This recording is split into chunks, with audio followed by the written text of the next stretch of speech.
15 rounds of boxing potentially scheduled. Ali then, the dancing master in the white shorts. And one has to wonder how seriously he's taken this contest, coming off an 8th round knockout win in the Rumble in the Jungle over George Foreman, the same man, of course, who beat Chuck Wepner in 3 rounds. Well, the crowd here beginning to marvel at Ali's dancing skills. And Wepner, 2 inches taller at 6'5", known as the Bayonne Bleeder. Ali, of course, known as the Louisville Lip.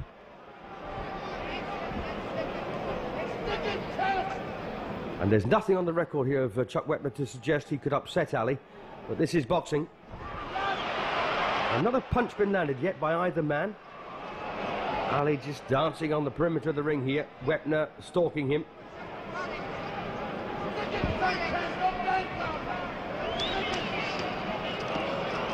And this is the one thing that Chuck Wepner can hope to do. Ali, of course, tying him up the way he did with George Foreman a lot of the fight.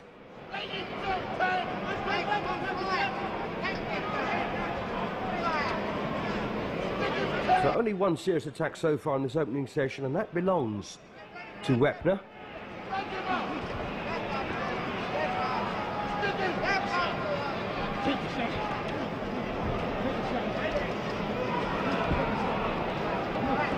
Well, Ali there got his hands up around his head, offering his body here to Wepner, complaining that he was caught on the back of the neck.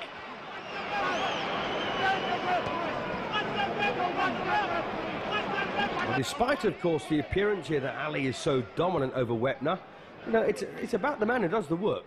At the moment, in this opening session, that is Chuck.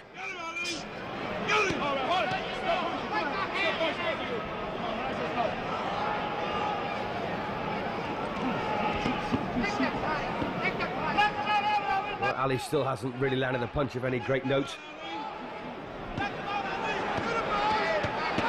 Well, there you are.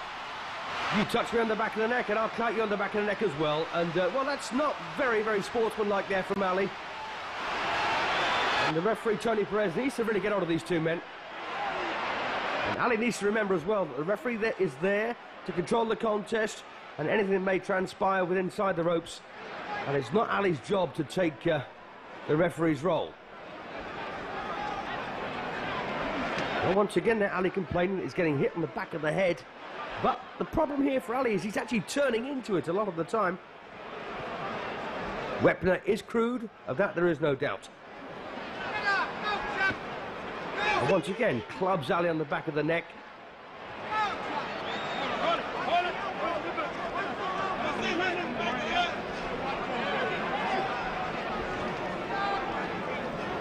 And this first round will undoubtedly go Chuck Wepner's way. Indeed it has.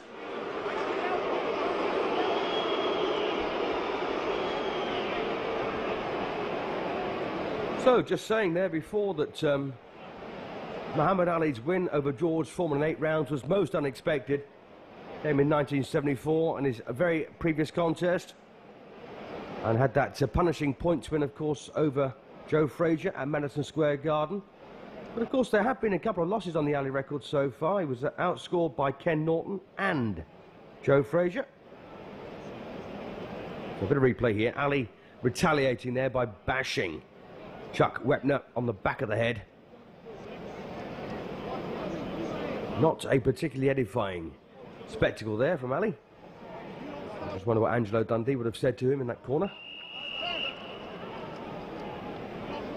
So round 2 coming up then.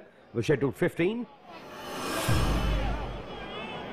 And it's ironic that some of the men that have beaten Chuck Wepner have already been beaten, of course, by Ali, and this is one of those grace defences, if you like. A nice hand-picked soft touch for Ali, but let's face it, if he doesn't deserve it, who does? So Wepner then coming out, starting this second round pretty strongly. Of course, he did most of the clean work in the opener. The old rope-a-dope tactics here again, once again from Muhammad Ali, who, of course, used these very, very effectively against George Foreman. Wepner welling away to that sculpted body of Ali's. And one wonders, of course, what's been going on in Ali's mind since the win over George Foreman, when so many people thought he'd lose, including myself.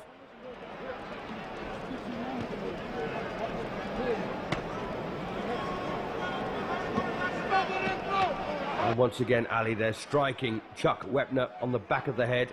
Very unsporting. Well, I doubt very much whether the Bayonne bleeder will be bleeding much when this one's over. If Ali keeps catching on the back of the head.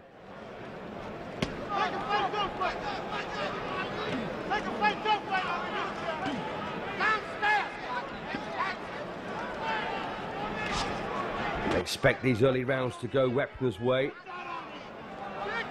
And of course, Ali's got this wonderful touch of magic. He's got a great burst of speed. Very fast hands, good mover. And he's also got a very good chin. He was, of course, floored by Sonny Banks very early on in his career. That was actually back in 1962. So 13 years ago.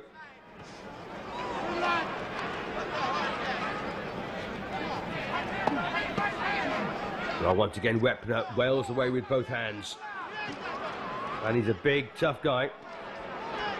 And he's just as well.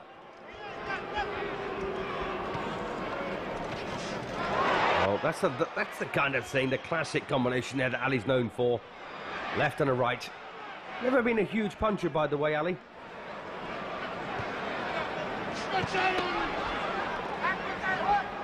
Comes into this one with a record of 45 wins and 2 defeats. Wonderful stuff here again. Wepner comes in with a record of 30 wins in 41 outings, 2 draws and 9 defeats. Lovely bit of work there again from Ali. Very crisp, clean combinations landing.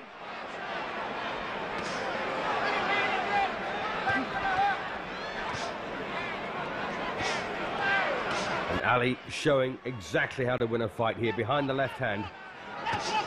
Quite often it doesn't take much more. And again, the left hook counter there from Ali. And Wepner walking straight into these shots. A cracking round there for Ali at the finish.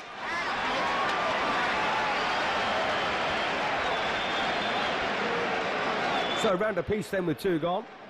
Potentially 13 to go. And we're talking about Chuck Wepner's record. He's 36 years of age coming to this one. He was 25 when he made his debut from Bayonne in New Jersey. And he fought Randy Newman a few times. He had a couple of wins over Newman, which is pretty good form, as Ali lands a crunching left hand, followed by the right cross there. Had a win over Ernie Terrell to win the Americas Championship, and then that 3rd round loss to Joe Bugner at Wembley. Prior to that, beaten in 10 rounds by Sonny Liston, who of course was a very feared individual. And prior to that, of course, that 3rd round defeat to George Foreman, and losing in the same distance to Buster Mathis back in 1966.